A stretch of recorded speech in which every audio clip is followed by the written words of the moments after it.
Bueno, antes de empezar, me gustaría, digamos, que empezar preguntándonos hacia dónde se mueve el sistema.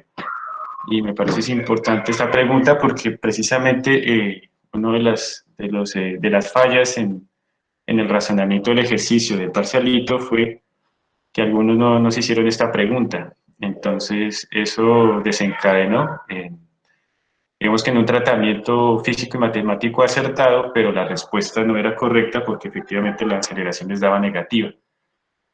Eh, Algunos argumentaban que era verdad que la aceleración cuando es negativa significa que el sistema se mueve en sentido contrario, pero ahí no termina el ejercicio, ¿no? Habría que entonces nuevamente plantear el tratamiento del ejercicio, ahora sabiendo que el sistema se mueve en sentido contrario. Entonces, para, digamos que ahorrarnos tiempo, esta pregunta de hacia dónde se mueve el sistema me parece que es fundamental antes de arrancar.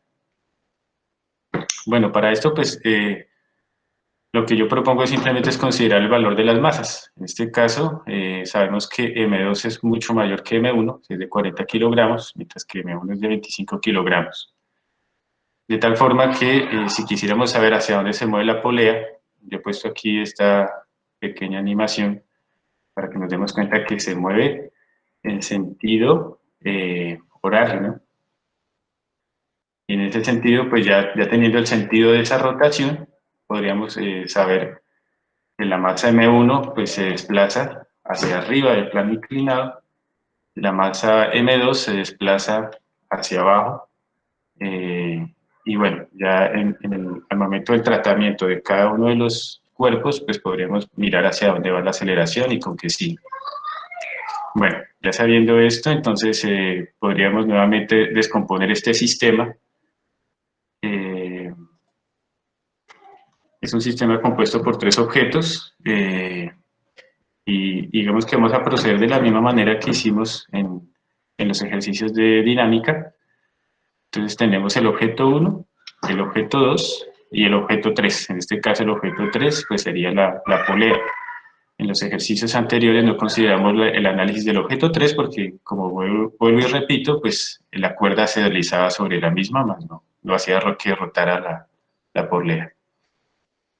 Bueno, entonces la estrategia de solución pues, es empezar a analizar cada uno de los cuerpos o de los objetos y si nos piden la aceleración, habría que entonces mirar cuáles son las incógnitas y a partir de los datos que tenemos, pues poder calcular una expresión que nos permita determinar el valor de la aceleración.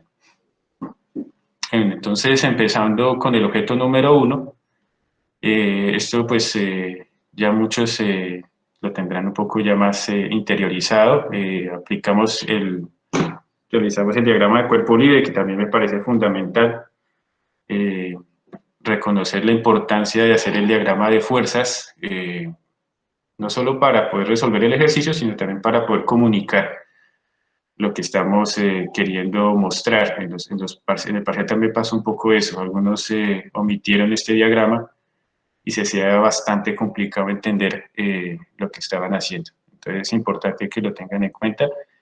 Aquí yo he puesto el diagrama de cuerpo libre. Miremos cada una de las fuerzas. Tenemos hacia arriba la fuerza normal, perpendicular a la superficie del plano inclinado. Tenemos entonces la componente en el eje Y del peso, del peso 1, es decir, peso del objeto 1. En el eje Y tenemos la fuerza de rozamiento. Ahora, ya habíamos dicho que el objeto se desplaza hacia arriba del plano inclinado, de tal forma que la fuerza de rozamiento irá en sentido contrario, ¿no? Tenemos también la componente del peso en ese mismo eje, en el eje X, y hacia arriba pues tendríamos entonces la fuerza de tensión de la cuerda. Muy bien, entonces empezamos nuevamente a hacer un análisis en cada uno de los ejes de movimiento y sabríamos que si hiciéramos una sumatoria de fuerzas en el eje Y, tendríamos que la fuerza normal es igual a la componente del peso en el eje Y. En este caso sería la masa del cuerpo por la gravedad y el coseno de ese ángulo alfa. Muy bien, ahora realizando la sumatoria de fuerzas en el eje X, entonces tendríamos la fuerza de fricción negativa, la componente del peso, es decir, en el componente, usando la función trigonométrica seno, nos daría también negativa, porque va hacia la izquierda de nuestro sistema de coordenadas. Y la tensión en este caso sería positiva. Y el cuerpo, como se desplaza hacia la derecha de nuestro sistema de coordenadas, también sería positivo. Pues bien, entonces, sabiendo que la fuerza de fricción es μ por la normal, tenemos entonces que ese primer término sería menos μ, que sería la coeficiente de rozamiento cinético, por la normal, la podremos calcular de la expresión de la sumatoria de fuerzas en el eje Y. Y lo demás, pues ya lo conocíamos. Entonces, digamos que haciendo aquí una agrupación de términos, en este caso la masa y la gravedad, son factores comunes en ambos términos al lado izquierdo de la igualdad. Podríamos factorizarlos como para darle un poco de más de estética o de simetría matemática de la expresión. Y a esto le he llamado yo la expresión número 1, que obedece al análisis que hemos hecho del objeto 1. Tengámosla ahí guardada por un momento y más adelante la vamos a retomar. Bueno, entonces vamos a pasar ahora al análisis del objeto 2, que es mucho más sencillo. Sabemos aquí entonces que aparecen en el diagrama de cuerpo libre solamente dos fuerzas. Aparece la tensión, en este caso la he llamado tensión 2, porque pese a que es la misma cuerda, el hecho de que tenga contacto con la polea cambia el valor de la fuerza de tensión en esos segmentos de la cuerda. Entonces aquí le he puesto otra denotación, T2, y hacia abajo tendremos el peso de ese cuerpo. Haciendo una sumatoria de fuerzas en el eje Y, tendríamos que la tensión 2 iría positiva, el peso iría negativo, va hacia abajo de nuestro sistema de coordenadas, y como habíamos anticipado, el cuerpo se mueve, se desplaza hacia abajo, es decir, que la aceleración también es negativa. Ahora, si hiciéramos la sumatoria de fuerzas en el eje X, sabríamos que no existen fuerzas aplicadas en ese cuerpo y bueno, no tendríamos posibilidad de considerar ahí alguna otra expresión aparte de la que ya tenemos allí. De tal forma que le he llamado a esa expresión la número 2. Muy bien. Ahora, aquí lo nuevo que viene siendo ese aplicar todo lo que Fernando ya nos ha contado a la rotación de esa polea. Aquí yo he intentado hacer un poco más, dar un esquema más en perspectiva, porque nos interesa también la cuestión de los signos del torque, y bueno, la rotación, la regla de la mano derecha. Entonces voy a intentar aquí tratar de hacerlo lo más claro posible, pero bueno, creo que ya Fernando ha avanzado bastante en la explicación que dio. Entonces tendríamos aquí, si esta es la representación de la polea, el vector rojo corresponde entonces a la tensión 1 y el vector azul a la tensión 2.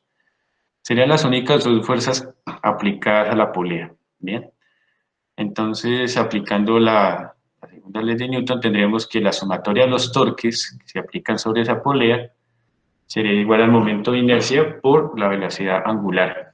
Ahí yo lo he puesto en cantidades vectoriales, como Fernando bien lo marcaba allí. Bueno, ahora vamos a mirar término a término para poder calcular entonces esos torques. Entonces, bueno, empecemos con el torque producido por la tensión 1. Entonces, si se dan cuenta, es igual a el vector radio, que sería este. Aquí no lo he puesto con la flechita, pero sabíamos que el vector radio inicia desde el eje de rotación de la polea hacia el punto de aplicación de la fuerza, es decir, que sería una flecha, en este caso, hacia arriba, producto cruz la tensión 2, perdón, la tensión 1, es decir, el vector rojo.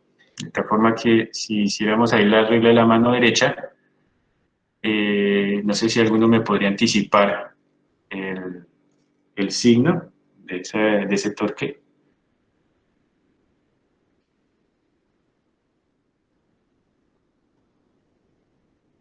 En el chat de pronto, alguno. Sí, positivo, dicen. Hay 3 chicos que dicen que es positivo. Ah, bien. Perfecto. Entonces, efectivamente es positivo. Teníamos un vector torque saliendo, o en este caso, sí, saliendo de la hoja, si lo vemos en el esquema de arriba. Muy bien, entonces tendríamos que el torque 1 es R por T positivo. Ahora hagamos exactamente el mismo análisis, pero entonces ahora considerando la tensión de la cuerda 2.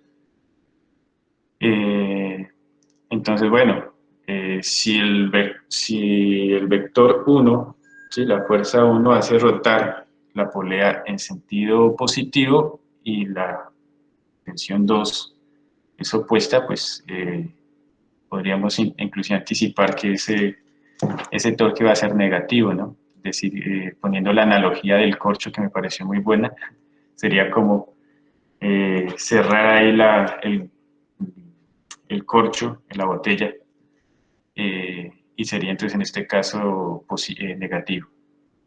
Tendríamos aquí que el torque producido por la tensión 2 es menos RT2. Y reescribiendo nuevamente allí, entonces nos aparecen esas dos expresiones y ahora es importante entonces mirar aquí hacia dónde iría el signo de la aceleración angular. Nuevamente entonces traigo aquí la seña que había hecho antes y bueno, si la polea rota en sentido horario, entonces nos damos cuenta que sería negativo el signo de la aceleración angular. Muy bien, aquí ya lo que sigue entonces es simplemente empezar a deducir lo que aparece en cada uno de los términos. Si bien recordarán, el ejercicio nos da el valor del momento de inercia, es decir, nos da el valor de I. Sin embargo, aquí yo me he querido complicar y he querido poner el valor del momento de inercia de un disco, que es a lo que se refiere esta polea, ¿no? Si ustedes le quisiera, pues simplemente tendría que poner el valor numérico y pues se omite una cantidad de pasos. Yo lo he querido hacer aquí un poco más general, como para mirar cómo aparecen esas variables de la masa de la polea y el radio. Entonces, usando la expresión del momento de inercia de un disco, que es igual a un medio de la masa de la polea por el radio al cuadrado, y la expresión que nos relaciona la aceleración lineal y la aceleración angular, entonces podríamos reescribir la expresión que tenemos allí en estos términos. Aquí nos damos cuenta que el radio de la polea aparece en los dos términos, al lado izquierdo de la expresión y aparece también al lado derecho de la expresión. Entonces podríamos ahí simplificar. Tendríamos una expresión más resumida, que se le he querido llamar número 3, que obedece al análisis que acabamos de hacer del cuerpo 3. Si hay dudas al respecto, pues si no, igual nos podemos devolver. Discúlpame, Francisco, acá preguntan los chicos en el chat, sí, bueno, un poquito, unos pasos anteriores, ¿no? De por qué, bueno, desaparece el producto vectorial. Quizás, no sé si querés aclararles esto de que, bueno, que acá al comienzo, ¿no? Ahí, en esa parte, vos reemplazaste por, bueno, lo que sería el módulo, ¿no? Del torque. Quizás ahí recordarles, bueno, el ángulo que forman el vector R y la tensión y bueno, y cómo lo calculabas a ese módulo, ¿no? Claro, es verdad. Digamos que cuando aplicamos la regla de la mano derecha, sería como calcular el producto cruz, ¿no? Entonces ya dejamos de escribir la expresión en términos vectoriales y pasamos a escribirla ya en términos del módulo, que acaba de mencionar Marcos. Ahora, no he puesto aquí el ángulo, pero podremos aquí suponer que el ángulo entre R, es decir, entre el radio de la polea y la fuerza, la tensión es un ángulo recto, un ángulo de 90 grados. Entonces ahí el seno del ángulo sería 1, de tal forma que R por T por el seno de 90, pues simplemente sería RT. Pero sí, muy buena hacer ahí la aclaración. Eh, Sí, ahí Francisco, ahí los chicos en el chat, bueno, no sé si vos lo estás viendo, pero ahí sí te dicen que bueno, que ahora les queda claro. Perfecto, listo, buenísimo. Bien, entonces aquí, bueno, adelanto por los pasos. expresión número 3. Ahora, lo que viene acá a continuación, ya ustedes lo podrán prever, que es simplemente un tratamiento matemático de estas tres expresiones. Tenemos allí en la primera expresión, o sea, las tres tienen como incógnitas la tensión 1, la tensión 2 y la aceleración. Ahora, el ejercicio nos pide la aceleración del sistema, entonces hay múltiples formas de resolver este sistema de tres ecuaciones con tres incógnitas. Yo he propuesto la siguiente, despejar las tensiones en la expresión 1 y en la expresión 2, y reemplazarlas en la expresión 3. La expresión 3 vemos que es la que como que tiene las tres incógnitas, todas tres, entonces es como el punto ahí en el nicho donde podríamos ubicar las otras expresiones de las tensiones. Ahora, si hiciéramos eso, tendríamos una expresión de la siguiente forma, donde el primer agrupamiento de términos entre corchetes corresponde a la tensión 1. El segundo término agrupado sería la tensión 2, en este caso negativa, de tal manera que nos da aquí ubicada, nos da el signo positivo, igual a menos un medio de la masa de la polea, que es la M mayúscula, por la aceleración. Aquí entonces lo que he querido hacer es pasar al lado izquierdo de la igualdad, los términos que contienen la incógnita que queremos calcular, en este caso la aceleración. Nos damos cuenta que la aceleración es un factor común en cada uno de esos términos, y la gravedad también es un factor común en los términos que están al lado derecho de la igualdad. Entonces, sí, factorizo la aceleración y la gravedad, y simplemente aquí paso a despejar la aceleración. Bueno, pues bien, esta expresión sería la que finalmente nos daría cuenta del cálculo de la aceleración del sistema. Ahora, aquí, si se dan cuenta, en el ejercicio no aparece la masa de la polea. Entonces aquí tendríamos que hacer nuevamente este pasito adicional. Ya tenemos la masa 1 de 25 kilogramos, tenemos la masa 2 de 40 kilogramos, la aceleración de 30 grados, perdón, la aceleración no, sino el ángulo alfa. Aquí es bueno, no había caído en cuenta, ese alfa acá es distinto al alfa. De pronto debemos usar otra forma de denotar ese ángulo alfa, porque este alfa es el ángulo de inclinación de la polea, del plano inclinado, mientras que el otro alfa era la aceleración angular, si lo recuerdan. Entonces, muy presente, que no lo confundan. Podríamos haber usado otra letra griega para denotar aquí este ángulo alfa. Podría ser teta o algo así. Bueno, habiendo hecho esa aclaración, pues sí, teniendo claro que no, que son ángulos que no corresponden a lo mismo, pues nos preguntamos cuál es el valor de la masa, ¿no? Porque aparece allí en la expresión. Ahora, nuevamente traemos la expresión del momento de inercia de un disco, y el ejercicio nos da el valor del momento de inercia, que es de 0,005 kilogramos por metro cuadrado, ¿cierto? Y tenemos también el radio de la polea, que es de 0,1 metros. Entonces, pues, ubicamos esos valores allí en la expresión y rápidamente podemos calcular el valor de la masa, que nos da de 1 kilogramo. Ahora sí ya tenemos todos los términos de los datos de la expresión, entonces podemos entrar ahora sí a ubicarlos en la calculadora. Nos da un valor aproximado de 3,46 metros sobre segundo cuadrado, sería la aceleración del sistema.